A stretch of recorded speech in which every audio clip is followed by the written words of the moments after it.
السلام علیکم ورحمۃ اللہ وبرکاتہ۔ اعوذ باللہ السمیع العلیم من الشیطان الرجیم، بسم اللہ الرحمن الرحیم۔ ربی اشرح لی صدری ویسر لی امری واحلل عقدۃ من لسانی یفقہوا قولی۔ رب زدنی علما رب زدنی علما رب زدنی علما، اللہم فقہنا فی الدین اللہم فقہنا فی الدین اللہم فقہنا فی الدین، اللہم صلی وسلم علی نبینا محمد صلی اللہ علیہ وآلہ وسلم۔ سورہ التوبہ سورت کا نمبر 9 ہے، پارہ کا نمبر 10 ہے۔ لاسٹ ٹائم ہم نے آیت نمبر 25 ایک ہی آیت پڑھی تھی، چونکہ اس ایک آیت کے اندر غزوہ حنین جو ہے اس کی ساری بات کیسے شروع ہوئی، کس طرح سے جنگ ہوئی، اس کے کیا نتائج نکلے، یہ ہم نے ساری ڈسکشن پڑھ لی تھی۔ آج انشاءاللہ ہم آیت نمبر 26 سے شروع کرتے ہیں۔ اب دیکھتے ہیں کہ آگے غزوہ حنین میں کیا ہوا ہے۔ بسم اللہ الرحمن الرحیم۔ ثم انزل اللہ سکینتہ علی رسولہ وعلی المؤمنین وانزل جنودا لم تروها وعذب الذین کفروا وذلک جزاء الکافرین۔ اللہ سبحانہ وتعالیٰ کہتے ہیں کہ میدان جنگ میں، حنین کی میدان جنگ میں اللہ نے مسلمانوں پر، رسول اللہ صلی اللہ علیہ وسلم پر اور مومنین پر تسکین نازل کی۔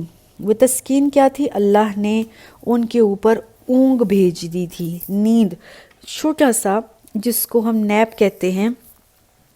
مسلمان اس جنگ میں لڑ کے تھک چکے تھے، ایک دفعہ ان کے حوصلے پست ہو گئے تھے، اب ان کے اندر مزید لڑنے کی ہمت نہیں تھی، اور فزیکلی بھی وہ تھک چکے تھے، ان کو چھوٹا سا ریسٹ چاہیے تھا، لیکن میدان جنگ میں ریسٹ پاسبل نہیں ہے۔ تو اللہ تعالیٰ نے وہیں کھڑے کھڑے اس جنگ کے حالات میں ہی اللہ نے ان کے اوپر اونگ بھیج دی۔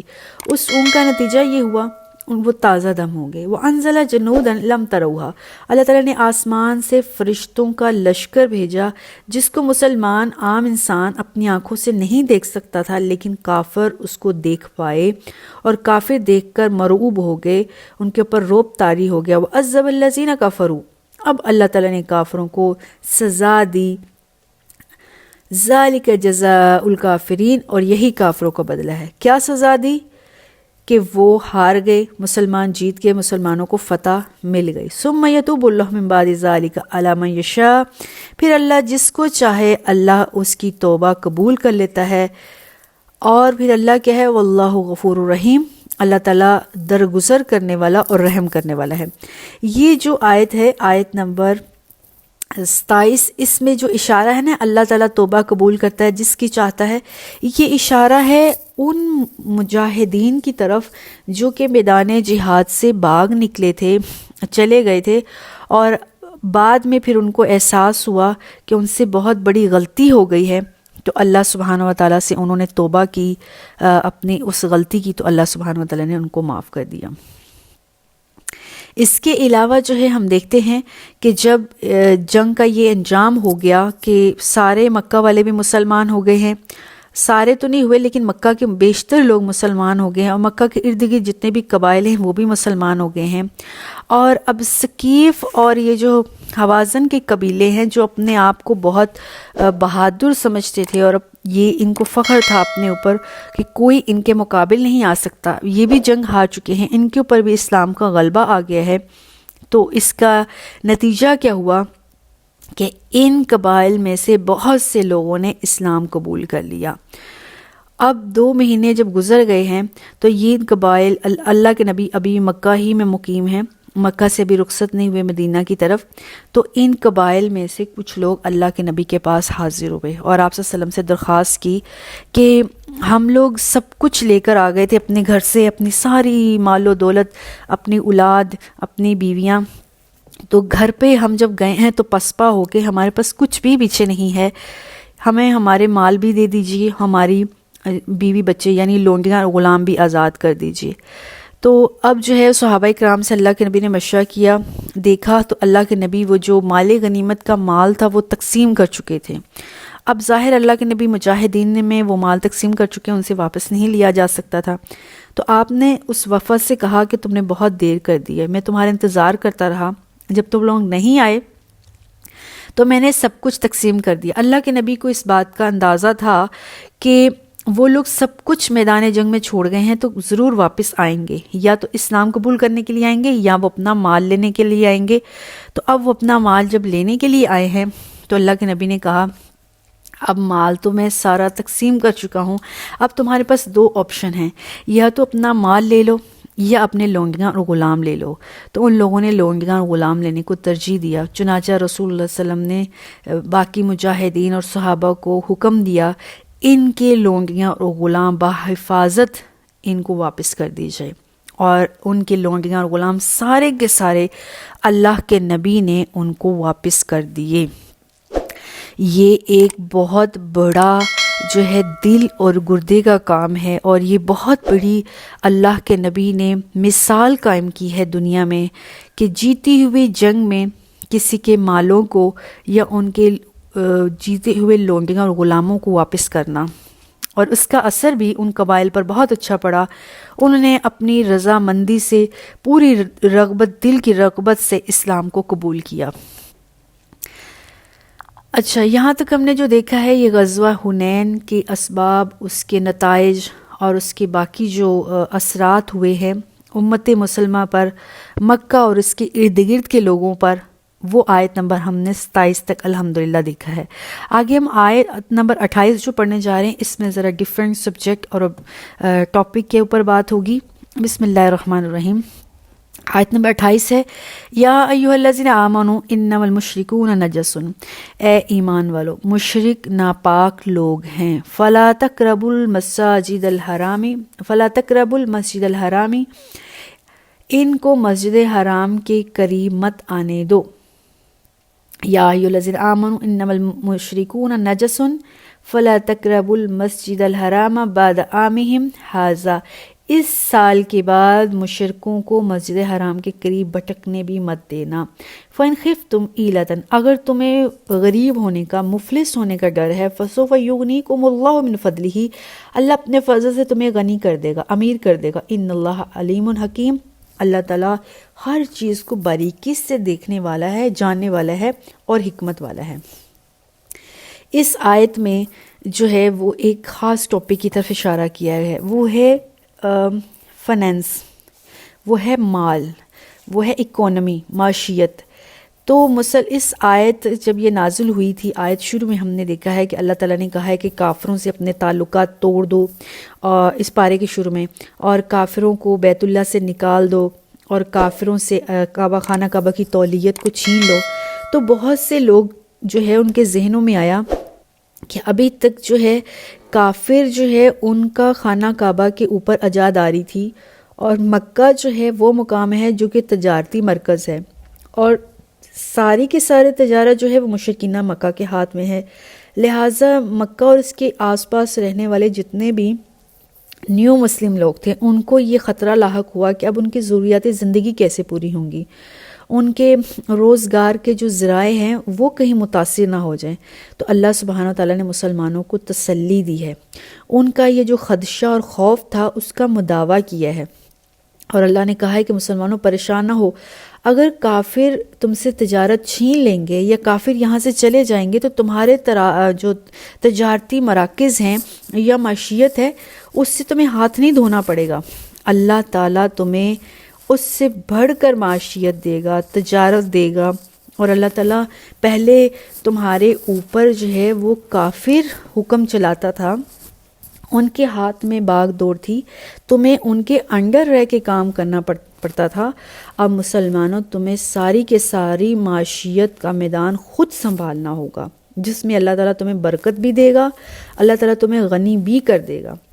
اور یہی بعد میں ہوا تھا کہ اللہ تعالیٰ نے جب مسلمانوں کے ہاتھ میں تجارت دی، اور مسلمان کے ہاتھ میں جب تجارت آتی ہے تو وہ اللہ کے رولز کے مطابق تجارت کرتا ہے، اس میں سے کچھ حصہ اللہ کے راستے میں دیتا ہے، غریب و فقیر و نداروں کو دیتا ہے، اور پھر کھرے اور کھوٹے کو الگ رکھتا ہے۔ وہی طریقہ کار جو اللہ کے رسول صلی اللہ علیہ وسلم کا طریقہ کار تھا، اسلام آنے سے پہلے، آپ کے نبی بننے سے پہلے، آپ پر نبوت آنے سے پہلے، آپ پورے قبائل مکہ میں فیمس تھے ایک عظیم بزنس مین، عظیم تجارتی مرکز میں ایک عظیم تاجر کے نام سے. کیوں؟ رسول اللہ صلی اللہ علیہ وسلم ہر چیز کو ڈیٹیل میں بتا کر یہ کھرا ہے، یہ کھوٹا ہے، یہ خراب ہے، یہ صحیح ہے. یہاں تک کہ ایک دفعہ رسول اللہ صلی اللہ علیہ وسلم منڈی میں گزرے، آپ نے ایک ڈھیر دیکھا غلے کا، گندم کا یا کسی اور غلے کا. اللہ کے نبی نے دیکھا بہت پیاری اوپر سے وہ غلہ ہے، خشک ہے، اور اندر جب ہاتھ ڈالا تو غلے کے نیچے سے گلی سڑی اور گیلا جو ہے وہ غلہ نکلا. تو رسول اللہ صلی اللہ علیہ وسلم نے اس وقت ان کو وعید سنائی اور ان کو ڈانٹا. یہاں تک کہ اللہ کے نبی غلے میں سے صاف مال ایک سائیڈ پر اور جو تھوڑا خراب مال ہوتا تھا اس کو ایک سائیڈ پر رکھتے اور بتاتے کہ یہ صاف ہے، اس کی یہ قیمت ہے، اور یہ خراب ہے، اس کی یہ قیمت ہے. عرب میں اس قسم کی تجارت پہلے نہیں چلتی تھی. وہ کھرے کے ساتھ کھوٹا اور کھوٹے کے ساتھ کھرا، دکھاتے کچھ تھے، دیتے کچھ تھے. یہ تجارتی سسٹم اور یہ گپلا چلتا رہتا تھا.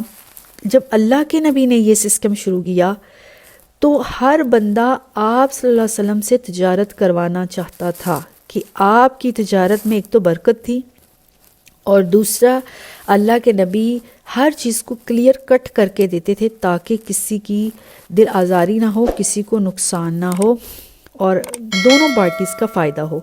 یہی طریقہ کار اللہ کے نبی نے مسلمانوں کو، مومنین کو بھی سکھلایا ہے. تو جب مسلمان ان رولز پر عمل کرتا ہے تو اللہ ضرور برکت دیتا ہے، اللہ ضرور غنی کرتا ہے اور معاشیت کو اچھی طرح سے پھولتا ہے. اور پھر جب مسلمان اس میں سے زکوٰۃ اور صدقات کرتے ہیں، اس سے مال اور زیادہ نکھر کے سامنے آتا ہے، اور زیادہ اس میں ترقی ہوتی ہے. ہم دیکھتے ہیں جب پاکستان 1947 کو آزاد ہوا تھا تو اس وقت جتنی بھی معاشیت کی باغ دوڑ تھی وہ ہندوؤں کے ہاتھ میں تھی، اور مسلمان کو جو ایریاز ملے تھے وہ ایریا ہندوستان کا وہ ایریا تھا جہاں پہ تجارت کی کوئی فیکٹریاں، کوئی مال نہیں تھا، نہ کوئی تجارتی منڈیاں تھی. تو مسلمان جب آئے تو خالی ہاتھ تھے، اور معاشیت کے میدان میں بالکل خلا تھی. اس وقت کچھ بھی نہیں تھا مسلمانوں کے پاس، لیکن اللہ کی توفیق سے، اللہ کی مدد سے یہاں پہ تجارتی منڈیاں بھی بن گئیں. مسلمانوں نے اپنی تجارت کو خود سنبھالا، اپنے کاروبار کو خود سنبھالا. اللہ تعالیٰ نے مسلمانوں کو معاشیت کا خود نگران بنا دیا. کہاں وہ ہندوؤں کے انڈر کام کرتے تھے، کہاں اب وہ مسلمان خود اپنی منڈیوں کو، تجارتی مراکز کو سنبھالنے لگے، اور اللہ تعالیٰ نے بھی مسلمانوں کو غنی کر دیا. قیام پاکستان کے وقت مسلمانوں کے پاس کیا تھا؟ کچھ بھی نہیں تھا. اور آج جو 70 سالوں کے بعد الحمدللہ پاکستان کافی ترقی کر چکا ہے. اسی طرح سے یہی بات اللہ سبحانہ و تعالیٰ کر رہے ہیں کہ مسلمان جب ڈرتا ہے کہ کافر سے ہم تعلق توڑیں گے تو شاید ہمارا نقصان نہ ہو جائے، لیکن جب اللہ کی خاطر کوئی چیز ترک کی جاتی ہے تو اللہ انسان کو اکیلا نہیں چھوڑتا ہے. اللہ اس کے بدلے میں انسان کو ضرور سرخرو کرتا ہے، ضرور کامیاب کرتا ہے، چاہے وہ کوئی بھی میدان ہو، کیسا بھی میدان ہو. اب کفار سے تعلق کیوں توڑنا تھا اور کفار کو مسجد حرام کے پاس آنے کیوں نہیں دینا تھا؟ اس لیے ایسا نہیں کہ کفار کچھ ذاتی طور پر ناپاک تھے، ان کا ہاتھ لگ جائے گا تو خانہ کعبہ کو دھونا پڑے گا، بلکہ یہاں مراد ان کے عقائد تھے جو ناپاک تھے، گندے تھے، ان کے اخلاق ناپاک تھے، ان کی نیتوں میں فتور تھا، مکر و فریب تھا، ان کے اعمال گندے تھے. اس وجہ سے وہ ہمیشہ اسلام دشمنی کرتے رہتے تھے، مسلمانوں پر تشدد کرتے تھے، مسلمانوں کے اگینسٹ پلاننگ کرتے تھے. یہ وجہ تھی کہ اللہ سبحانہ و تعالیٰ نے کفار کو مسجد حرام سے اور مسلمانوں سے دور رکھا. آیت نمبر 29 ہے، قاتل الذین لا یؤمنون باللہ وبالیوم الآخر. اللہ کہہ رہا ہے ان لوگوں سے جہاد کرو جو ایمان نہیں لاتے ہیں اللہ پر اور آخرت کے دن پر. ولا یحرمون، اور وہ حرام نہیں جانتے، ما حرم اللہ، جو اللہ نے ان کو حرام کہا ہے، ورسولہ، اس کے رسول نے ان کو حرام کہا ہے. ولا یدینون دین الحق کی، اور نہ وہ دین کے حق کو اس کا حق دیتے ہیں. من الذین اوتوا الکتاب، وہ لوگ جن کو کتاب دی گئی، حتی یؤتوا الجزیہ، یہاں تک کہ وہ جزیہ دیں، عن ید، اپنے حال سے، ہم صاغرون، اور وہ چھوٹے بن کر رہیں، اور چھوٹے بن کر رہنا ان کو گوارا نہیں ہے. یہاں جو ہے پچھلی آیت میں ہم نے پڑھا ہے اللہ تعالیٰ نے مشرکین اور کافرین مکہ کے متعلق بات کی ہے کہ ان کو خانہ کعبہ سے دور رکھو. ابھی تک مشرکین اور کفار مکہ کے متعلق کی ڈسکشن ہوتی آئی ہے پوری جب سے سورہ شروع ہوئی ہے. یہ پہلی آیت ہے، آیت نمبر 29 سورہ توبہ کی، جس میں اللہ تعالیٰ نے اہل کتاب کے متعلق بھی بات کی ہے کہ وہ جو اہل کتاب ہیں ان لوگوں سے بھی جنگ کرو. کیوں؟ کیونکہ نہ تو یہ صحیح طور پر اللہ پر ایمان لا رہے ہیں، نہ آخرت کے دن پر ایمان لا رہے ہیں، نہ اللہ نے جو چیز ان کو حرام کہا ہے حرام اس کو جانو وہ اس کو حرام جان رہے ہیں، جو اللہ نے کہا ہے اس کو حلال جانو وہ اس کو حلال نہیں جان رہے. اللہ نے ان کو یہ کہا ہے کہ تم لوگ اپنے دین پر صحیح طور پر عمل کرو، تو اپنے دین پر صحیح طور پر عمل بھی نہیں کر رہے. اس بنا پر اللہ نے ان کے خلاف جنگ کرنے کا حکم دیا ہے. اللہ پر ایمان اور آخرت پر ایمان لانے کا دعویٰ تو سوچنے کی بات ہے کہ اہل کتاب کرتے ہیں کہ وہ کہتے ہیں ہم اللہ پر ایمان لاتے ہیں اور نبیوں پر بھی ایمان لاتے ہیں، لیکن یہاں اس آیت سے مراد ہے ویسا ایمان لانا جیسا ایمان لانے کا حق ہے، ویسا ایمان لانا نہیں جیسے وہ ایمان لاتے ہیں. وہ جو ایمان لا رہے ہیں اس کے ساتھ وہ اللہ کے شریک بھی بنا رہے ہیں. خود باتیں گھڑ کے وہ کہتے ہیں کہ یہ اللہ نے بھیجی، جیسے کہ تورات والے موسیٰ کی شریعت پر عمل کرنے والے یہودی کرتے تھے. وہ اپنے پاس سے لکھ کر کہتے تھے کہ اللہ تعالیٰ نے تورات میں یہ لکھ کر بھیجا ہے. جو چیز ان کو فائدہ دیتی تھی وہ اپنے طرف سے عبارت لکھ کر اس بک سے اٹیچ کر دیتے تھے، یا پھر اس بک میں جو لکھا ہوتا تھا اس کا مطلب کچھ اور نکال لیتے تھے. اللہ کی آیات کو چھپاتے تھے، ان کو تھوڑی قیمت میں بیچتے تھے، ان میں تحریف کرتے تھے، تعویل کرتے تھے. ویسے تو وہ اللہ پر ایمان لا رہے ہیں، لیکن نہ تو اللہ کی صفات پر ایمان لا رہے ہیں، نہ اللہ کی ذات کو پراپرلی وہ عمل کر رہے ہیں. تو یہ سب کیا ہے؟ یہ بھی شرک ہے، یہ بھی کفر ہے، اور اس سے بڑھ کر کفر اور کیا ہو سکتا ہے. اسی طرح سے اللہ کے اوپر وہ آخرت پر ایمان نہیں لا رہے. آخرت پر ویسے تو ان کا ایمان تھا، کفار کا تو آخرت پر ایمان ہی نہیں ہے نا کہ مرنے کے بعد ہم نے دوبارہ زندہ ہونا ہے، لیکن اہل کتاب کا آخرت پر ایمان ہے، یعنی مرنا ہے، مرنے کے بعد یا تو دوزخ ملے گی یا جنت. لیکن اہل کتاب اسپیشلی یہودی اور انصارہ بھی، ان کی ہم پہلا پارہ سورہ البقرہ کے آخری جو ہاں پر سورہ البقرہ فرسٹ پارہ کمپلیٹ ہو رہا ہے، ان کی لڑائی یہی ہے. کیا ہے کہ یہود کہتے ہیں کہ ہم اللہ کے چہیتے ہیں، ہم اولاد کی پیغمبروں کی اولاد ہیں، ہم جنت میں جائیں گے. اور نصارہ یعنی عیسائی کہتے ہیں کہ ہم اللہ کے نبی کے چہیتے ہیں، ہم پیغمبر کی اولاد ہیں، اور ہمارے پیغمبر حضرت عیسیٰ نے قربانی دے دی ہے، پھانسی لگ گئے ہیں ہماری خاطر، نعوذ باللہ من ذالک، اور انہوں نے اپنی جان دے کر ہمیں پاک کر دیا ہے، اب ہمیں جہنم کی آگ چھو بھی نہیں سکتی. اور اگر کبھی ہم نے بہت جو بڑی غلطیاں کر بھی لی ہیں زندگی میں، اس کی بنا پر کبھی ہمیں جہنم میں جانا بھی پڑا، تو ہمیں جہنم کی آگ تھوڑے دن کی آگ لگے گی، زیادہ آگ نہیں لگے گی، زیادہ پنشمنٹ نہیں ہوگی. اب یہ عقیدہ ان کے اندر ہے، تو کیا یہ آخرت پر ایمان لانا ہے؟ نہیں. آخرت میں دن پر جو ایمان ہے وہ یہ ہے اس دن کوئی سفارش، کوئی حسب و نسب، کوئی فدیہ، کسی بزرگ کی کوئی نسلی پیری فقیری مریدی کچھ بھی کام نہیں آئے گی. یہ ہے آخرت اور آخرت کا انجام اور نتیجہ. لیکن اہل کتاب پراپر طور پر آخرت پر بھی ایمان نہیں لا رہے. اس کے بعد اللہ نے جن کے اوپر چیزیں حرام کی تھیں ان کو وہ حرام نہیں جانتے ہیں. سورہ انفال میں بھی ہم نے پڑھا ہے، اعراف میں بھی ہم نے پڑھا ہے، اور ہم نے یہ بات سورہ المائدہ میں بھی پڑھی ہے، اور اس کے علاوہ سورہ بقرہ میں بھی پڑھی ہے کہ اللہ نے جو ان کے اوپر چیزیں حرام قرار دی تھی ان کو یہ حرام نہیں سمجھتے تھے. جیسے کہ اللہ نے کہا تھا کہ جتنی بھی حرام کردہ چیزیں ہیں وہ نہیں کھانی، تو ان کو اچھی لگتی تھی کھانی، ان کی طبیعت نے کہا کہ یہ کھاؤ، یا ان کی نفسانی خواہشات نے ان کو ابھارا، انہوں نے ان ناجائز چیزوں کو کھانا شروع کر دیا، اور الزام یہ لگایا کہ یہ ہمارے پیغمبر اور اللہ نے ہمیں حکم دیا ہے. اور جو حلال اور جائز چیزیں تھیں جیسے اونٹ کا گوشت، بکری کا گوشت، وہ یہ لوگ نہیں کھاتے تھے. ان کا یہ تھا کہ اللہ نے ہمیں یہ حرام قرار دیا، جبکہ اللہ نے ان کو وہ حرام قرار نہیں دیا تھا. اپنے پاس سے حلال اور حرام کا دعویٰ تھا. اس کے بعد وَلَا يُدِينُونَ دِينَ الْحَقِّ مِنَ الَّذِينَ أُوتُوا الْكِتَابَ، اب اللہ کے دین کا جو سچا دین ہے اس کو اپنانا تھا، وہ اپنا نہیں رہے، اپنے پاس سے ویسے وہ نام اپنے آپ کو یہودی رکھا ہوا ہے، نام انہوں نے نصارہ رکھا ہوا ہے کہ ہم حضرت عیسیٰ کے ماننے والے ہیں، ہم حضرت موسیٰ کی کتاب کو فالو کرنے والے ہیں، لیکن صرف ٹیگ لگا لینے سے، نام رکھ لینے سے کوئی یہودی یا عیسائی نہیں ہو جاتا ہے۔ تو اس طرح سے پورے دین کو وہ فالو بھی نہیں کر رہے ہیں۔ اس کے بعد اللہ کہہ رہا ہے حَتَّى يُؤْتُوا الْجِزْيَةَ عَنْ يَدٍ وَهُمْ صَاغِرُونَ، ان سے جنگ کرو تاکہ یہ صحیح طور پر اپنے دین کو فالو کریں۔ اپنے دین کو فالو کیا ہے؟ اگر وہ یہودیت پر ہی رہنا چاہتے ہیں تو پھر مکمل طور پر یہودیت پر رہیں، ایسے جیسے حضرت موسیٰ تورات لے کر آئے ہیں، جو احکام حضرت موسیٰ نے ان کو دیے ہیں، اور جو احکام جب تورات نازل ہوئی تھی، جو باتیں اللہ نے کہی تھی، یا تو مکمل طور پر اس پر ایمان لائیں یا اسلام قبول کر لیں۔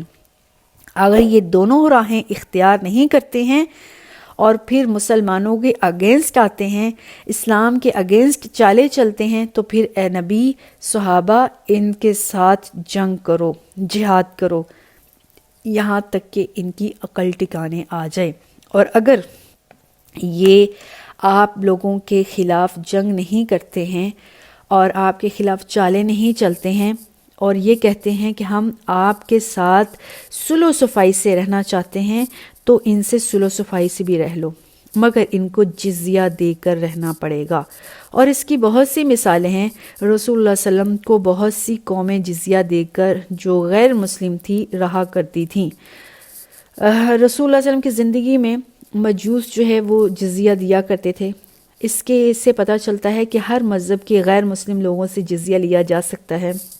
یہاں تک کہ حضرت مغیرہ بن شعبہ کہتے ہیں کہ کسی جنگ کے موقع پر کسریٰ کے سپہ سالار سے ہم نے فرمایا کہ ایک وقت وہ تھا جب ہم لوگ بہت ہی غریب تھے، بدبخت تھے، شدید جو ہے مصیبتوں میں مبتلا تھے، بھوک کی وجہ سے چمڑے اور کھجور کی ہم گٹلیاں چوسا کرتے تھے، چمڑے اور بالوں کی ہم لباس پہنا کرتے تھے، درختوں اور پتوں کی ہم پوجا کرتے تھے۔ پھر اللہ سبحانہ وتعالیٰ کا کرم ہوا ہمارے اوپر، اللہ نے اپنے نبی مبعوث فرمائے۔ وہ نبی اتنے اچھے ہمارے ساتھ ان کا سلوک تھا، ہمارے اپنے سگے والدین سے بھی زیادہ اچھا سلوک ہوا ہے ان کا تھا ہمارے ساتھ۔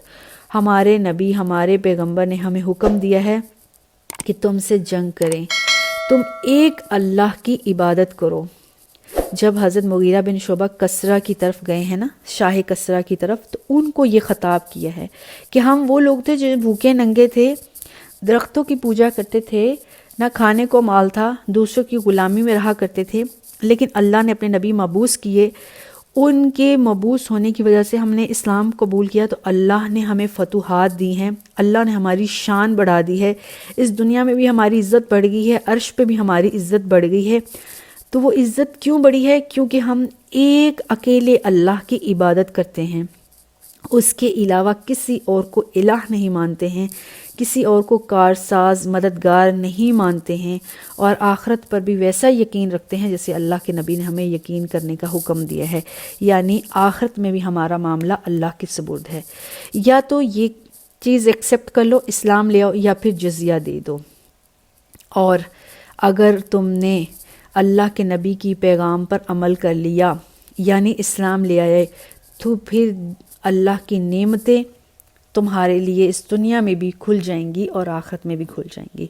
تو اسی طرح سے نو مسلم قوم سے، یا پھر وہ لوگ جو کہ غیر مسلم اقوام ہیں، جو اسلام قبول کرنا نہیں چاہتی ہیں، ان سے اسلامی ممالک، یعنی ان لوگوں کو ہم ذمہ بھی کہتے ہیں، اقلیت والے لوگ بھی کہتے ہیں۔ مسلمان جو ہیں کسی بھی مسلم سوسائٹی میں رہتے ہوئے زکوٰۃ ادا کریں گی، اور ان کی ایک شرح جو ہے مقرر ہے کہ کتنا دینا ہے، لیکن یہ جو ذمہ ہوتے ہیں، جن سے اقلیتوں کے تو جن سے ٹیکس لیا جاتا ہے یا جزیہ لیا جاتا ہے، ان کی کوئی مال جو ہے یہ مقرر نہیں ہوتا، تو یہ ان کی اس قوم کی مالی حیثیت کے مطابق ہوگا۔ کبھی مالی حیثیت اچھی ہے تو اچھا ان سے جزیہ لیا جائے گا، کم ہے تو کم جزیہ لیا جائے گا، اور یہ جزیہ اس قوم سے لیا جائے گا جو کہ کسی مسلم علاقے میں رہتی ہے، وہاں ساری حکومت مسلمانوں کی ہے۔ کچھ لوگ ہیں جو کہ مسلمان نہیں ہیں اور مسلمان ہونا بھی نہیں چاہتے ہیں، لیکن وہ اسلامی حکومت کو ٹیکس یا اقلیتی ہونے کے طور پر جزیہ دے کر رہیں گے۔ آج کے دور کا جو ٹیکس ہے اس سے ڈیفرنٹ ہے۔ ویسے نام میں نے ٹیکس لے لیا تاکہ ہمیں بات سمجھ میں آئے، لیکن اس کا تعلق اس ٹیکس سے نہیں ہے۔ یہ جزیہ دیتی تھی وہ قوم، اور یہ جزیہ ان کی مالی حیثیت کے مطابق ہوتا تھا۔ اور دوسرا جو ہے وہ مسلمان قوم جس کے اندر رہنے والی قوم، اقلیت قوم جو ہے، وہ کوئی کسی بھی فرقے مذہب کے ساتھ ان کا تعلق ہو سکتا ہے، عیسائی، یہودی یا کچھ اور وہ اسلام قبول نہیں کرنا چاہتی، تو مسلمانوں کے انڈر رہ کر وہ جزیہ دیں گے۔ اور جزیے کے بدلے میں مسلمان حکومت ان کے ساتھ کیا سلوک کرے گی؟ مسلمان ان کو حفاظت فراہم کرے گی، مسلمان قوم ان کے حقوق کی ویسے ہی نگہداشت کرے گی جیسے باقی مسلمانوں کی ہوتی ہے۔ ان کو سارے حقوق، شہری حقوق ویسے ہی ملیں گے جیسے باقی مسلمانوں کو ملتے ہیں۔ ان سے ملنے والے جزیہ کی رقم سے کیا کیا جائے گا؟ وہ سرکاری خزانے میں جمع کی جائے گی اور وہ سرکاری کاموں میں استعمال کی جائے گی۔ امید ہے ہمیں یہاں تک بات سمجھ میں آ گئی ہے۔ والسلام علیکم ورحمۃ اللہ وبرکاتہ۔